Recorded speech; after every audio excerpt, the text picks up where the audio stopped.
एक बार की बात है, एक गरीब किसान था जिसका नाम हरीलाल था। वह एक छोटे से गांव में रहता था और उसके पास बहुत कम संपत्ति थी। उसके पास केवल एक छोटा सा खेत था, जो जमीन के एक छोटे से टुकड़े पर था। हरीलाल कड़ी मेहनत करता था, लेकिन उसकी फसल अक्सर सूखा या कीड़ों से नष्ट हो जाती थी। एक दिन हरीलाल के गांव में भयंकर बाढ़ आ गई। बाढ़ ने उसकी फसल को बर्बाद कर दिया और उसका घर भी नष्ट कर दिया। हरीलाल बहुत दुखी था। वह नहीं जानता था कि वह क्या करेगा। हरीलाल के पास कोई पैसा नहीं था, इसलिए वह एक साहूकार से कर्ज लेने गया।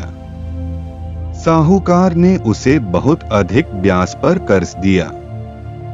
हरीलाल को कर्ज चुकाने के लिए कड़ी मेहनत करनी पड़ी, लेकिन वह कर्ज चुकाने में असमर्थ था।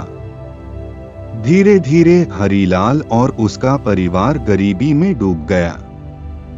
हरीलाल को अपने बच्चों को काम पर भेजना पड़ा ताकि वह परिवार का पालन पोषण कर सके। हरीलाल की पत्नी भी बीमार हो गई और मर गई। हरीलाल अकेला और निराश था। वह नहीं जानता था कि वह क्या करेगा। वह सोचता था कि वह अपनी जिंदगी खत्म कर ले। एक दिन हरीलाल एक साधु से मिला।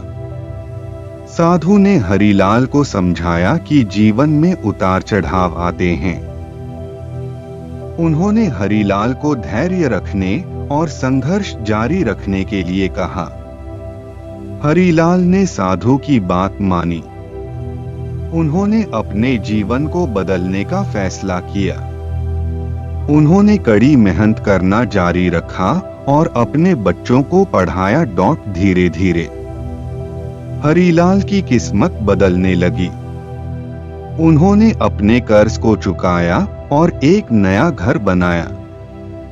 हरीलाल के बच्चों ने अच्छी नौकरी पाली और वे अपने पिता की देखभाल करने लगे।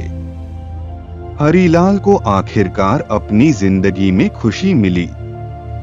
उन्होंने सीखा कि जीवन में कठिनाइयों से नहीं डरना चाहिए। उन्होंने सीखा कि धैर्य और संघर्ष से हर मुश्किल को पार किया जा सकता है। तो दोस्तों, अपने इस कहानी से क्या सीखा कमेंट करके बताएं और हमारे चैनल को सब्सक्राइब करें।